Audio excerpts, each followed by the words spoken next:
Halo teman-teman, terima kasih sudah kembali ke channel ini. Video kali ini aku akan berbagi tentang dasar-dasar dari aplikasi GSP.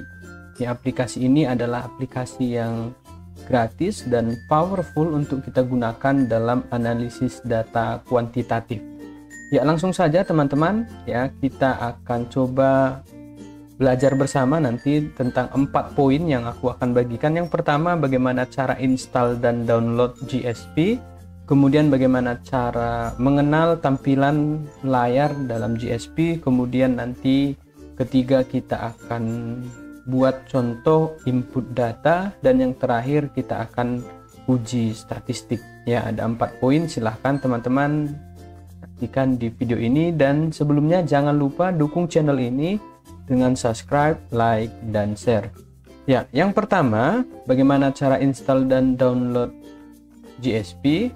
Teman-teman bisa langsung ke alamat website GSP itu sendiri, yaitu gspstart.org. Ini teman-teman bisa lihat seperti yang di layar. Sekarang GSP ada versi 0.17.3. Jadi ini baru dirilis ya di bulan Juli ini tanggal 16 tahun 2023. Kalau sebelumnya itu adalah GSP 0.17.2 kalau saya tidak salah teman-teman.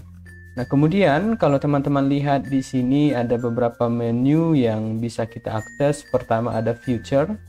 Ya, kalau kita download kalau kita klik feature-nya itu ada beberapa uji statistik yang bisa kita gunakan di GSP ini, mulai dari deskriptif, t-test, ANOVA, mixed model, kemudian regression, frekuensi, faktor, kemudian sampai ke bawah teman-teman ada acceptance, sampling, audit, Bayes, dan sampai ke bawah ada berbagai macam lagi ya. Teman-teman bisa lihat di sini, dan ada frequencies ya, dan ada Bayesian.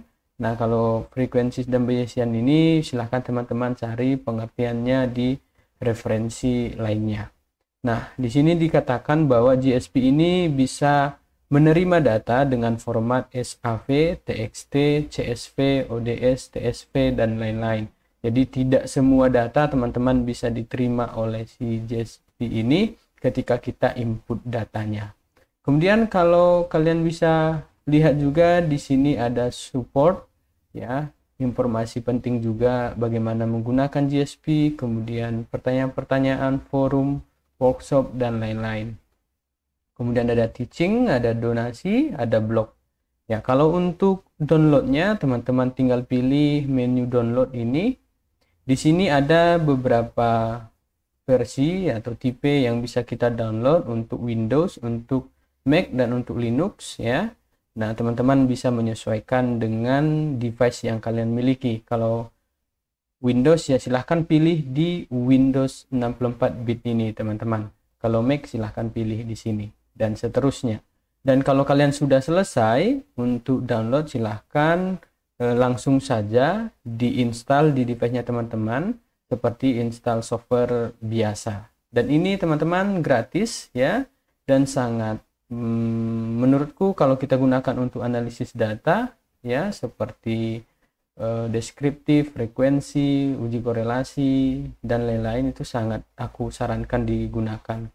Selain daripada memang ini gratis teman-teman, tetapi juga sangat powerful untuk kita gunakan seperti layaknya aplikasi-aplikasi pengolah data yang sejenisnya seperti itu. Nah, itu untuk cara download dan install GSP ini. Kemudian kalau kita ingin membuka GSP yang sudah terinstall di device kita, aku akan tampilkan. Oke. Ya, ini aku menggunakan versi 17.2.1 teman-teman, tetapi menurutku tidak akan banyak perubahan ya ketika kita menggunakan yang versi berbeda. Pada intinya mungkin ada beberapa tampilan yang akan berubah seperti itu. Ini merupakan tampilan pertama dari GSP. Ya, kita sudah disapa di sini, welcome to GSP ya. Ini a fresh way to do statistik ya, gratis, ya, bersahabat dan fleksibel teman-teman. Jadi seperti yang aku sampaikan tadi bahwa si GSP ini menyediakan software yang keren dan free dan friendly dan fleksibel untuk kita gunakan seperti itu. Nah, ini merupakan tampilan yang pertama di mana belum ada data yang terinput ke dalam GSP ini sendiri. Nah, untuk melihat beberapa pilihan, teman-teman ada di sisi kiri ini ya. Domain menu ini teman-teman bisa pilih. Kemudian di sini yang aktif open, kemudian preference dan about. Teman-teman kalau ingin melihat ya informasi tentang GSP-nya bisa pilih ini ya. Misalnya ini merupakan copyright 2013 sampai 2023. Nah, karena memang ini dibuat oleh Universitas of Amsterdam, teman-teman. Dan versinya kalau yang aku punya ini GSP 0.17.2.1. Dan kalau menurut teman-teman sudah selesai, di close saja. Nah, ini merupakan tampilan awal dari GSP. Ya, yang ketiga, teman-teman, kita bisa input data ke dalam GSP ini. Ya, artinya kita misalnya sudah entry data di SPSS atau di Stata atau di Excel, ataupun mungkin teman-teman memiliki aplikasi yang lain, ini bisa kita langsung import ke dalam GSP ini. Misalnya caranya adalah teman-teman bisa pilih di sini show main menu. Kemudian sebenarnya dalam GSP ini ada recent files yang bisa kita gunakan, artinya teman-teman bisa mengakses data yang sudah terintegrasi di dalam GSP ini. Nah, kalau di sisi kanan ini karena sudah aku pernah gunakan, maka recent filesnya bisa kita lihat langsung. Ada beberapa yang sudah aku pernah gunakan di GSP ini. Sedangkan untuk buat yang baru ya, buat yang baru teman-teman bisa pilih yang komputer ini ya, kemudian pilih browse ya, kemudian pilih misalnya aku sudah sediakan contoh datanya di sini, ada variabel X dan variabel Y ya. Ya, maka sudah terinput, teman-teman. Nah, di sini kalian bisa lihat bahwa variabel X dan variabel Y aku buatkan kodenya KM LK di sini. Nah, tergantung teman-teman. Nah, di sini ada beberapa sampel yang sudah aku buatkan ya. Ada 40 sampel dan ini awalnya berasal dari Stata, teman-teman. Ya. Kalau kalian lihat tadi di awal data kita tadi itu, ini adalah Stata ya, data yang sudah terinstall dan juga terentry di dalam Stata. Nah, maka teman-teman bisa langsung input ke dalam GSP tadi ya. Jenis-jenis data yang bisa diterima ataupun bisa diinput ke dalam GSP ini berbagai macam, teman-teman, seperti awal tadi aku sampaikan.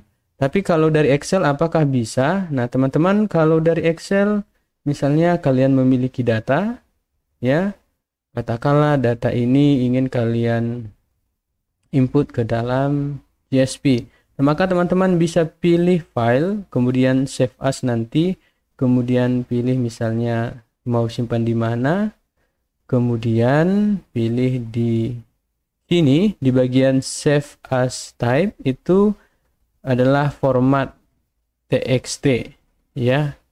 TXT di sini coba kita lihat, yang ini bisa Unicode text. Jadi kalau langsung XXL-nya kita gunakan, misalnya ini XLSM atau XLS dan lain-lain, maka belum bisa diterima oleh si GSP ini ya.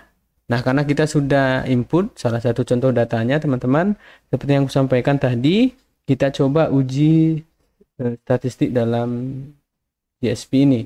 Nah, kalau uji statistik menggunakan aplikasi ini cukup fleksibel ya, karena langsung dimunculkan beberapa menu pilihan. Di atas ini ada deskriptif, t-test, ANOVA dan lain-lain.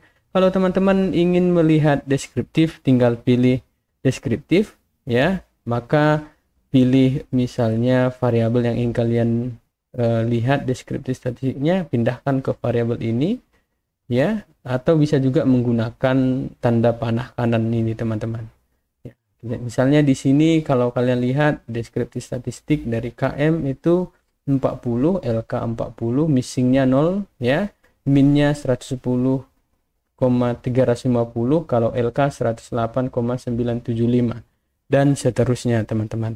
Nah, kalau kalian juga ingin menambah informasi tentang deskriptif statistiknya, pilih di sini ya, ada statistik.